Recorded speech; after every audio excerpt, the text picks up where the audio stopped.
ওনারা এখন ওই গোবিন্দ প্রামাণিককে ওনাদের মঞ্চে উঠান, মানে এটা কত বড় একটা লজ্জার কথা।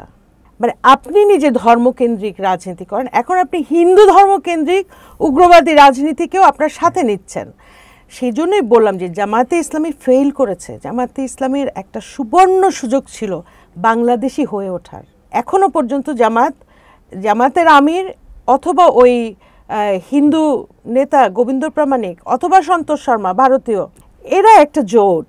ওনারা বাংলাদেশি হয়ে বাংলাদেশের নারী পুরুষ ধনী গরিব সকল ধর্মের মানুষের রাজনৈতিক নেতৃত্ব ওনারা দিতে পারবেন না, আনফর্চুনেটলি পারবেন না। আবার সম্প্রতি ঢাকা ভার্সিটিতে জামাত নেতাদের ছবি নিয়ে অনেক কথা উঠেছে এবং সেখানে মেঘমল্লার বক্তব্য এবং ছাত্র শিবিরের গুপ্ত রাজনীতির বিষয়ে আপনি কি বলবেন? আমি এখনো বলতে চাই আমাদের সাদাকে সাদা বলা উচিত, কালোকে কালো বলা উচিত। দেখেন, জামাত শিবিরকে আমরা গত 16 বছরের যে তাদের ভূমিকা, সেই ভূমিকা অনুযায়ী জনগণের কাছাকাছি তারা মূলধারার রাজনৈতিক শক্তি বা জনগণের একটা অংশ হিসেবে এসেছে। এখন জামাত বা শিবির যদি একটু বেশি বাড়াবাড়ি করে ফেলে, তারা যদি এই সুবর্ণ সুযোগটাকে এক্সপ্লয়েট করতে চায়, যে তারা এই সুযোগে 71কে টেনে এনে 71কে জায়েজ করতে চায়, তাহলে এটা মারাত্মক ভুল। এবং আমার ধারণা টিএসসিতে এই ভুলটাই তারা করেছে। এই ভুলটা তাদের করা ঠিক হয় নাই, সেই ভুলটা করেছে এবং এর ফলে যেই একটা রিপারকেশন বা যেই একটা প্রতি উত্তর পেয়েছে সাধারণ ছাত্রছাত্রী থেকে, সেটাই হয়েছে। এখন কি হলো? এটা কি জামাত শিবিরের জন্য মানসম্মান বাড়লো? বাড়েনি তো, আর কমলো। প্লাস কি হলো, একটা বিভক্তির সৃষ্টি। তো যারাই এই ওখানে হয়তো সকল মাস্টার মাইন্ড আছে, যারা জামাত শিবিরের ভিতরে এই মাস্টার মাইন্ডটা করছে, তারা আসলে নতুন প্রজন্মের শিবিরের রাজনীতিকে ধ্বংস করছে, ক্ষতি করছে। এর পাশাপাশি দেখেন গুপ্ত রাজনীতির, আপনি ধরেন আপনি আপোষ করেছেন, আপনি হয় সুবিধায় থাকতে চেয়েছেন, সুবিধা নিতে চেয়েছেন, নিরাপদে থাকতে চেয়েছেন বলেই তো আপনি ছাত্রলীগে যোগ দিয়েছেন, কিন্তু আসলে আপনি শিবির ছিলেন। হ্যাঁ, সবাই কি ছাত্রলীগে যোগ দিয়েছে?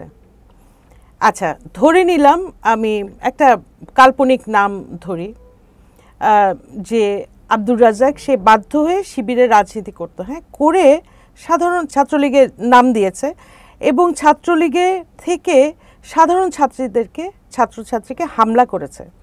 আপনি কি তাকে ক্ষমা করতে পারেন? আসলে আপনি যদি ন্যায্যতার হিসাব বলেন, এটাও তো রাজাকারি। মানে রাজাকার তো একটা নেগেটিভ, একটা গালি। হ্যাঁ, তো এইটাও তো আসলে রাজাকারি। আপনি তো করতে পারেন না, করে আবার আপনি এসে আমার নেতৃত্ব দিবেন, আবার আপনি বলবেন যে আমি জুলাইয়ের শক্তি, আমি জুলাইয়ের নেতৃত্ব দিব। নো, এটা হয় না, কারণ আপনি তো একবার আপোষ করেছেন। তাহলে আপনাকে কি থাকতে হবে? আপনাকে নামাজ রোজা পড়ে হজ যাকাত করে মাফটাফ চেয়ে আপনি সাধারণের কাতারে থাকবেন। কিন্তু জামাত সাদেক কায়েম বা অন্য যারা আছে, আমি নাম বলছি না, কিন্তু এরকম যারা আছে, তাদেরকে যারা ওই যুক্তিতে আপলিফটিং করতে চাইলো, আমি তো বলবো যে না, ও বা ওরা নিজেদের স্বার্থে নিরাপদ থেকে একটা গুপ্ত পরিচয়ে ছাত্রলীগ হয়ে আপনি সাধারণ ছাত্রদেরকে পিটিয়েছেন। আপনি কিছুতেই নেতৃত্বে আসতেই পারেন না, কারণ আপনি ভবিষ্যতে একই কাজ আবার করতে পারেন। এখন ভদ্রতা করে বা একটা ছাড় দেওয়ার মানসিকতা ছিল বলে জুলাইয়ের পরবর্তীতে আমরা ঐক্যের কথা বেশি ভেবেছি, কিন্তু সেটাও হয়তো একটা মানে আমি জানি না, কিন্তু আমার মনে হয় যে শিবিরকে হয়তো বা আমরা যতটুকু প্রাপ্য ছিল তার চাইতে বেশি দিয়ে ফেলেছি। এই বেশি দিয়ে ফেলাটাও আরেকটা ভুল হয়েছে। আপনি দেখেন, জামাত কোটি কোটি টাকা খরচ করে রাষ্ট্রীয় ট্রেনগুলোকে রিজার্ভ করে, হ্যাঁ, লক্ষ লক্ষ মানুষের সমাবেশ করলো। ওনারা বললেন এটি কি জনসমাবেশ না, এটা হচ্ছে দলীয় সমাবেশ। তাহলে ওনারা দলীয় রাজনীতিটাই করতে চান, দলের ঊর্ধ্বে তো উঠতে পারছেন না। জামাত এবং শিবিরকে আপনি খেয়াল করেন, ওনারা কিন্তু দলীয় রাজনীতির বাইরে যে একটা পরিচয় আছে বাংলাদেশি হিসেবে, নারী পুরুষ, পাঞ্জাবি নন পাঞ্জাবি, হিজাব নন হিজাব, ধনী দরিদ্র সমস্ত মিলে, হ্যাঁ, এইটা হচ্ছে জনসমাবেশ, এটা হচ্ছে জনগণের রাজনীতি। সেটা কিন্তু ওনারা আজ পর্যন্ত করতে পারেন নাই। ওনারা ধর্মভিত্তিক দলীয় সমর্থক এবং একই প্যাটার্নের মানে ধার্মিক পুরুষ গোষ্ঠী নিয়েই কিন্তু ওনাদের সমাবেশ, জনসমাবেশ, রাজনীতি সব কিছু। এটা পরিষ্কার যে ফেইল করেছে জামায়াতে ইসলামী ফেইল করেছে জনগণের দল হিসেবে নিজেদেরকে আবির্ভূত করার। আপা, আমরা তো দেখেছি যে জামাতের হিন্দু কমিটি আছে, হিন্দু নেতাকর্মী আছে, এ বিষয়ে কি বলবেন? এগেইন আবারও ওই ধর্মভিত্তিক, ধর্ম তো ইসলাম হিন্দু বলে না, ধর্মভিত্তিক রাজনীতি হচ্ছে ধর্মভিত্তিক রাজনীতি, খ্রিস্টান ধর্মভিত্তিক, হিন্দু ধর্ম, মুসলিম ধর্ম। তো ওনারা এখন ওই গোবিন্দ প্রামাণিককে ওনাদের মঞ্চে উঠান, মানে এটা কত বড় একটা লজ্জার কথা। মানে আপনি নিজে ধর্মকেন্দ্রিক রাজনীতি করেন, এখন আপনি হিন্দু ধর্মকেন্দ্রিক উগ্রবাদী রাজনীতিকেও আপনার সাথে নিচ্ছেন। সেই জন্যই বললাম যে জামায়াতে ইসলামী ফেইল করেছে। জামায়াতে ইসলামীর একটা সুবর্ণ সুযোগ ছিল বাংলাদেশি হয়ে ওঠার, বাংলাদেশপন্থী রাজনীতি পরে 24 5ই আগস্টের পরে সেই সুযোগটা জামায়াতে ইসলামী হারিয়েছে।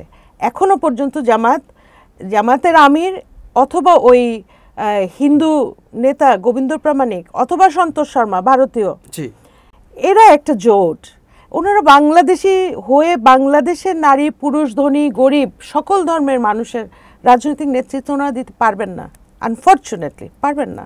আবার সম্প্রতি একটা জরিপে উঠে এসেছে এনসিপি বিএনপি জামাতের চেয়ে জনপ্রিয়। আপনি কি তাই মনে করেন? আপনি এখন টাকা খরচ করেন, দেখেন কত জরিপ করাতে পারেন। মানে এনসিপি রাজনৈতিক দল হিসেবে জনপ্রিয়তা নিচের দিকে গেছে। হ্যাঁ, আপনি যদি বলেন তরুণ নেতৃত্ব, নতুন নেতৃত্ব, সেটা জনপ্রিয়তা আছে, কিন্তু সেটা এনসিপি নেতাদের ওই পরিচয়ে বলে আমার মনে হয় না। আর জরিপ তো টাকার খেলা, জরিপ মানে আমি অত গুরুত্ব দেই না। অনেকে বলছে বাংলাদেশের সামনে খুব কঠিন পরিস্থিতি, আপনি কি বলবেন?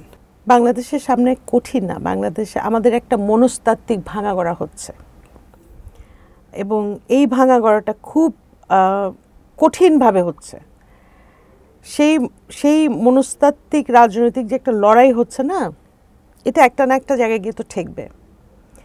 একটা বড় ক্রাইসিস শুরু হয়েছে, যেটা আমরা ধারণা করতে পারি নাই, আশাও করি নাই, যে ধর্মভিত্তিক রাজনৈতিক দলগুলো এত বেশি প্যাম্পার্ড হবে রাষ্ট্রের দ্বারা, মানে ইন্টারিম সরকার দ্বারা।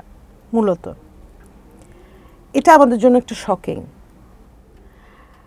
এবং একই সঙ্গে মানে দেখেন 5ই আগস্টের পরে আমাদের কথা ছিল আওয়ামী লীগের দোসর রাজনৈতিক দলগুলো ভারতীয় দালাল এবং দুর্নীতিবাজ ব্যবসায়ী শ্রেণী এবং দুর্নীতিবাজ দালাল সাংবাদিক শ্রেণী বা সাংস্কৃতিক শ্রেণী, যারা এই উদীচী, তারপরে কি ছায়ানট, এই গ্রুপগুলো, সম্মিলিত সাংস্কৃতিক, এদেরকে ঠেকানো। কিন্তু আমরা কি একটা ট্র্যাপে পড়ে গেলাম, আমরা সব পড়ে গেলাম বিএনপি ঠেকাও। এবং এটাও হয়তো বা ওই ম্যাটিকুলাস যে ডিজাইন ছিল, হতে পারে বিএনপি ঠেকাওটা ছিল ম্যাটিকুলাস ডিজাইনের হয়তো বা একটা অংশ। তাদের কথা বলছি যারা প্রাসাদ রাজনীতি করছে। তো ওইটা হওয়াতে আপনি সব জায়গায় দেখবেন বিএনপি চাঁদাবাজি, বিএনপি এইদিকে যে আপনার কালো টাকা পাচার হয়ে যাচ্ছে, এইদিকে যে আপনার খুনিরা দেশ ছেড়ে চলে যাচ্ছে, আপনার যে ক্যান্টনমেন্টে বা আশেপাশে সব জায়গায় যে খুনিদেরকে আশ্রয় দিয়ে প্রশ্রয় দিয়ে রেখে আরামসে ভারতে এগুলোর দিক থেকে আমাদের দৃষ্টি সরে কি এসে গেল, ওই কে ময়লার চাঁদাবাজি শুরু করলো, কে বাসের চাঁদা, এগুলো তো দেখবে পুলিশ। আপনার বাস স্ট্যান্ডে যদি চাঁদাবাজি হয়, এটা কি আপনার জাতীয় পর্যায়ে আসবে নাকি? আপনি তো এটা লোকাল থানা দিয়ে, লোকাল পুলিশ দিয়ে, ইভেন এমনকি সেনাবাহিনীও ম্যাজিস্ট্রেসি পাওয়ার নিয়ে কিন্তু মাঠে আছে। তো যেই কাজটা ওনাদের করার কথা, আমি বুঝাতে পারছি, সেই কাজটা ওনারা করেন নাই। ওইটা এনে দিল সামাজিক মাধ্যমে এবং পত্রপত্রিকায়। আর এদিকে যে আপনার বড় চোরগুলো, বড় ডাকাতগুলো, বড় দেশের শত্রুগুলোকে আপনি পার করে দিলেন। হ্যাঁ, এই ছিল বিএনপি ঠেকাও। আচ্ছা, মানুষ বুঝতে পারলো, ঠিক আছে, এনসিপি আমাদেরকে ধোকা দিল, মানে তখনকার বৈষম্য বিরোধী, পরে জাতীয় নাগরিক কমিটি, বর্তমানে এরা আমাদেরকে তো ধোকা দিয়েছে না? দিয়েছে তো। আমরা যে আস্থা আমানত রেখেছিলাম তার সেটার খেয়ানত করেছে। এখন রিপেয়ারটা কিভাবে করবে? কথা হচ্ছে ওদের রিপেয়ারটা কিভাবে হবে। এই রিপেয়ার যদি ওরা না করতে পারে তাহলে একটা খারাপ দিকে যাবে, এবং আমরাও দেখব ওরা আসলে কতটা বাংলাদেশপন্থী, কতটা দেশপ্রেমিক। আমাদের এখন দেখার সময় ওরা যদি সত্যি দেশপ্রেমিক হয়ে থাকে। দেখেন, ওরা বলছে না যে আপনারা কি করেছেন, আমরা ডাক দিয়েছি হয়েছে। যদি ঠিক উল্টা করে বলেন আপনি যে আমরা না থাকলে তোমরা তো কিছুই থাকতা না। এই অভিভাবকরা, সাধারণ ছাত্রছাত্রী যে মাঠে না থাকতো, বেশিরভাগ সমন্বয়ক কি লুকিয়েছিল না? বাস্তব কারণেই লুকিয়েছিল, প্রয়োজন ছিল, লুকিয়েছিল। ওরা যে বাইরে আসতে সাহস পেয়েছে কেন? এই লক্ষ লক্ষ জনতার জন্য। যদি এই লক্ষ জনতা না থাকতো ওরা কি গুম হতো না? ওরা কি আয়নাঘরে চলে যেতে পারতো না? মানে হতো তো। তাহলে ওদের কৃতজ্ঞতা বোধটা কোথায়?